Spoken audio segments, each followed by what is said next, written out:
राजनांदगांव जिले के सहसपुर दल्ली में स्थित भुवनेश्वरी माता जी का दरबार इन दिनों श्रद्धालुओं की आस्था का प्रमुख केंद्र बना हुआ है।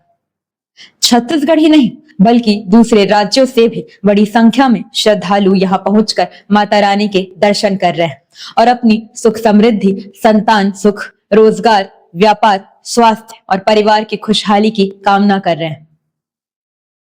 श्रद्धालुओं का कहना है कि भुवनेश्वरी माता जी बचपन से ही माता वैष्णो देवी की अनन्य भक्त रही है। उनका विश्वास है कि सच्ची श्रद्धा के साथ आने वाले भक्तों की मनोकामनाएं माता रानी की कृपा से पूरी होती है। शायद यही वजह है कि हर साल यहाँ आने वाले श्रद्धालुओं की संख्या लगातार बढ़ती जा रही है। चैत्र और शारदीय नवरात्रि के दौरान यहाँ विशेष पूजा अर्चना, भजन कीर्तन और धार्मिक आयोजनों का आयोजन किया जाता है। बड़ी संख्या में श्रद्धालु मनोकामना ज्योत जलाकर माता रानी का आशीर्वाद प्राप्त करते हैं। अनुयायियों के अनुसार भुवनेश्वरी माता जी और डॉक्टर संतोष कुमार वैद्यराज पिछले लगभग 13 वर्षों से विभिन्न राज्यों में धर्म प्रचार, आध्यात्मिक जन जागरूकता और जन सेवा का कार्य कर रहे हैं। धार्मिक कार्यक्रमों के साथ लोगों को आयुर्वेदिक परामर्श और आध्यात्मिक मार्गदर्शन भी दिया जाता है। श्रद्धालुओं का मानना है कि इस दरबार में आने से उन्हें मानसिक शांति, आत्मविश्वास और आध्यात्मिक ऊर्जा की अनुभूति होती है। यही कारण है कि सहसपुर दल्ली स्थित यह दरबार अब प्रदेश के प्रमुख आस्था केंद्रों में से अपनी अलग पहचान बना रहा है। हम माता रानी के पास बैठे हैं, आइए उनसे जानते हैं उनके शरीर में कब से माता रानी का वास हो रहा है और क्या नाम है, और 12 राज्यों का भ्रमण किए उनके बारे में। आइए क्या है पूरी सच्चाई उनके मुंह से सुनते। जी जय माता की। जी, आपको कब से माँ वैष्णो देवी का आ रहा है? 14 साल यात्रा तपस्या में निकली हूँ, तब से मेरा माता रानी का साथ रहना। आपका यात्रा कहाँ कहाँ? हमारा बस्तर भ्रमण से लेकर छत्तीसगढ़ के बस्तर से लेकर पूरे राज्यों में निकले हैं, महाराष्ट्र, गुजरात, सभी राज्यों में। कहाँ कहाँ से भक्त यहाँ पहुँचते हैं? यहाँ तो अभी 8 ही 10 दिन हुआ है।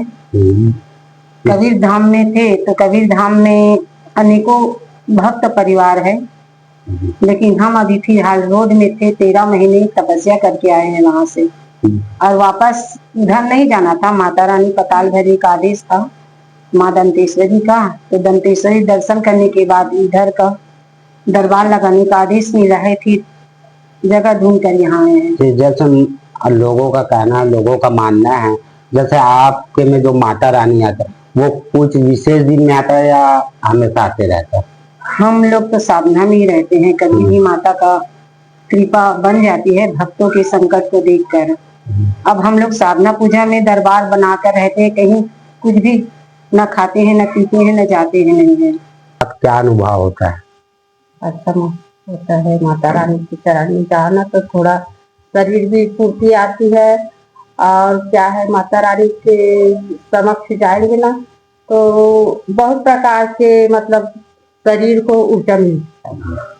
आप बाकी और लोगों के लिए क्या कहना चाहते हैं जो ये सब में विश्वास नहीं करते? नहीं, विश्वास होता है माता रानी की। जो नहीं जानते हैं, कई लोग इसको अंधविश्वास मानते हैं, उनके लिए आप क्या संदेश देना चाहते हैं कि आप यहाँ के भक्त हैं, आप दर्शन करने आते हैं, तो आप लोगों से क्या अपील करना चाहते हैं? नहीं, माता रानी के तो ये तो अंधविश्वास पे नहीं हो, माता रानी की सब लोगों को आना चाहिए। आपको कैसे मालूम चला? नहीं, ये भैया है ना गोपालपुर वाले, तो लोग बताए। हम अभी मतलब अगले रविवार को भी आए थे, और आते ही रहेंगे। लोगों का लगातार यहाँ आने की संख्या लगातार बढ़ती जा रही है। आइए हमारे साथ कुछ और महिलाएं बैठे हैं, उनसे बात करते हैं, उनका क्या कहना पूछ कर। हमारे साथ कुछ और महिलाएं मौजूद है, आइए उनसे बात करते हैं। जी, आप कहाँ से हैं? मैं सिंगारू। आपका शुभ नाम? आकांक्षा सिंह। वैद्य, डॉक्टर वैद्य। हम अभी मौजूद हैं यहाँ पे संतोष कुमार जो वैद्य का कार्य करते हैं, उनसे बात करते हैं। जी नमस्कार, हमारे चैनल में आपका स्वागत है। जी, ये दरबार कब से लगा रहे? जय माता दी। जयंती मंगलाकाली भद्रकाली कपालिनी दुर्गा क्षमा शिवा धात्री स्वाहा नमस्ते। या देवी सर्वभूतेषु शक्ति रूपेण संस्थिता नमस्तस्यै नमस्तस्यै नमो नमः। यह दरबार जो है कबीर धाम से अभी 10 साल होने के बाद, अभी यहाँ करीब करीब 10 दिन होने के आसपास हो रहा है। ये सहसपुर दल्ली रायपुर खैरागढ़ रोड राजनांदगांव जिला के अंदर में आता है। यहाँ 14 वर्ष हमारा तपस्या वर्ष पूर्ण होने के बाद कबीर धाम से आगमन हुआ है। प्रस्थान यहाँ स्थान दरबार बना है। तो सभी भक्तों से मेरा माता रानी का संदेश देते हुए आप सभी को निवेदन आमंत्रण करता हूँ कि इस 14 वर्ष की तपस्या सिद्धि दरबार में आप जानकारी प्राप्त होते ही दर्शन के लिए, अपना समस्या निवारण के लिए पहुंच सकते हैं।